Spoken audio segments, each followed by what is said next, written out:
idol, nalalapit na ang pinakahihintay ng ating national team. Ang FIBA qualifying tournament nagaganapin ngayong July 2 to 7. Maraming umaasa at nag-expect na sana ay makwalify na ang ating bansa sa Olympics, pero hindi magiging madali ang pagdadaanan ang ating pambansang koponan na Gilas Pilipinas dahil sobrang lakas ng dalawang European team na kabracket natin mga idol. Para dun sa mga hindi pa nakakaalam ng format mga idol, i-explain ko muna kung ilang teams ang makukuha kada bracket. Gaganapin ang Olympic qualifying tournament sa 4 na host countries. Ito ay ang Spain, Latvia, Greece at Puerto Rico. Sa kabuuan mga idol, 24 teams ang na-qualify para maglaro. Magkaroon ng tsansa na makapasok sa Olympic qualifying tournament. Yung 24 na yan mga idol, hinati pa siya sa 6. Yung 6 na yan mga idol, hinati pa siya sa Group A at Group B. Ang ating national team ay nataon na napunta sa host country na Latvia, kung saan ang unang mga kalaban natin ay ang Latvia at Georgia mga idol. Kasama din natin mga idol sa Latvia ang Brazil, Cameroon at Montenegro mga idol. Bali ang mangyayari mga idol, kailangan makapanalo tayo ng kahit isang laban mga idol para magkaroon tayo ng tsansa na makapasok sa semifinals. Bali ang mangyayari kasi mga idol, top 2 teams pero Group A at Group B ang makakwalify sa semifinals.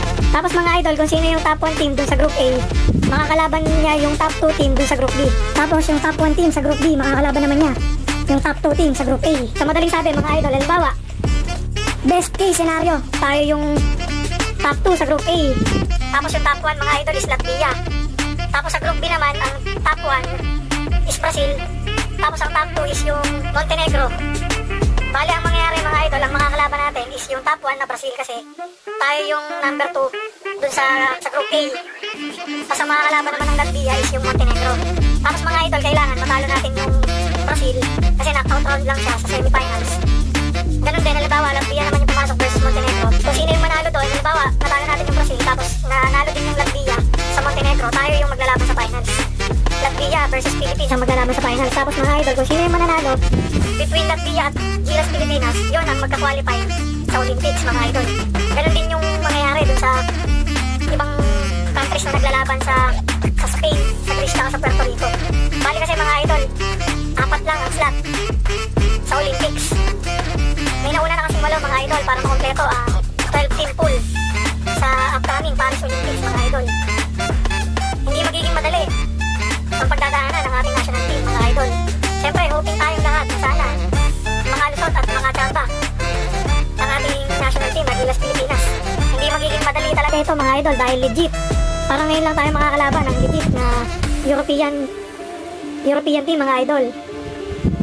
Hindi lang ako sigurado pero may nabasa ako parang yung nakalaban natin sa practice game na Turkey is halo-halo, hindi siya pure team A ng Turkey mga idol.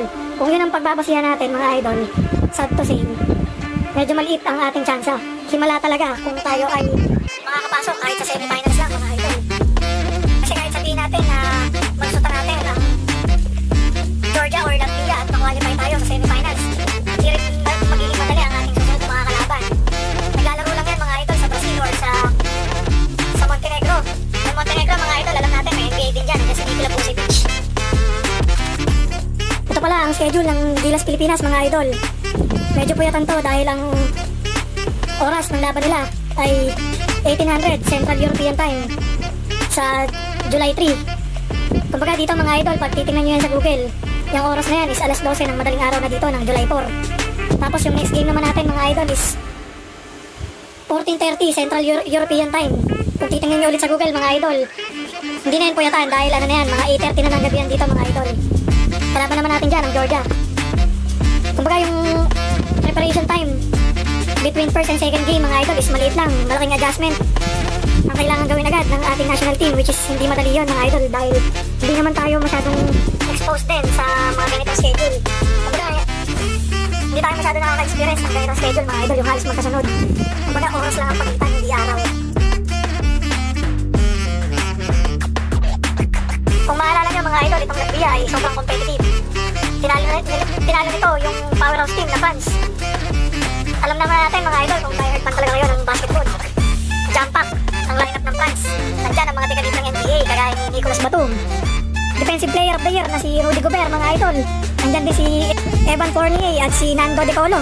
Alam natin, yung mga players na nabanggit ko, mga idol, hindi yan basta kung sinong player lang din sa NBA na bench. Mga starter yan at mga star player na din yan sa NBA, mga idol, pero nagawan talunin ng Latvia. Hindi naman sa binabash ko ang ating national team, mga idol. Kumbaga, kung magkakaroon lang talaga tayo ng game analysis, sobrang liit lang talaga ng chance natin na malusutan ng Latvia. Kahit yung Georgia, mga idol. May NBA player nga rin pala dyan sa Latvia, mga idol, kaya lang yung isa, hindi kasama sa lineup. Sa mga hindi nakakaalam, si Kristaps Porzingis, mga idol, kasama yan sa Latvian team. Pero may NBA din talaga dyan, mga idol, si Bertans ng Oklahoma City Thunder. Kasama yan sa lineup ng Latvia na mga kalaban natin. Kumbaga, mga idol, kung nilalatag talaga natin ang matchup, medyo tagilid at bihado ang ating national team. Ang isang factor pa na lamang ang Latvia at Georgia sa ating pambansang koponan na gilas ay ang kanilang height advantage, mga idol. Kung mapapanood nyo yung highlights, parang mas malalaki ang players pa ng Georgia kumpara sa Latvia. Pero yun nga lang, mga idol, para sa akin, mas mabigat na kalaban talaga tong Latvia kaysa sa Georgia. Sobrang bilis at ganda ng kanilang ball movement at lahat talaga, mga idol, shooter. Kumbaga, pag nahawakan yung bola, talagang quick release. Yan yung wala sa atin, mga idol, yan yung wala sa ating national team. Madalas nagre-relay lang talaga tayo sa ating mga import, mga idol, kagaya niyan ng ating naturalized na si Brownlee. Gumawa din naman si Junmar dito sa kanilang tune-up game against Turkey, pero mga idol, ibang klaseng halimaw na tong mga Latvian player, mga idol. Hindi naman sa wala talaga akong bilib sa ating national team. Kumbaga, constructive criticism, mga idol, tagilid talaga tayo manalo dito. Pero yun nga lang, magandang learning experience to para sa ating national team. Sana magaya nila to, mga idol. Kumbaga, mga idol, mga class S na halimaw na mga kalaban ng ating national team, di hamak na mas malayo ang skill level ng mga to kumpara sa mga Asian teams na usual na nakakalaban natin, mga idol. Dito, mga idol, yung kung mapapansin nyo rin, kahit yung mga big man nila, mga sento, mga 4 power forward, kung tumakbo akala mo mga gwardiya. Yan din yung isa pang advantage ng Latvia. Nandun na tayo, mga idol, si Junmar, talented dyan, magaling.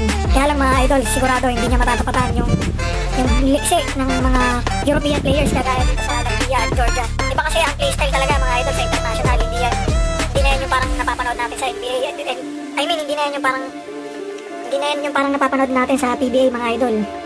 Ibang klase ang level ng basketball sa European stage, mga idol. Yun sana ang i-develop ng ating national team, mga idol.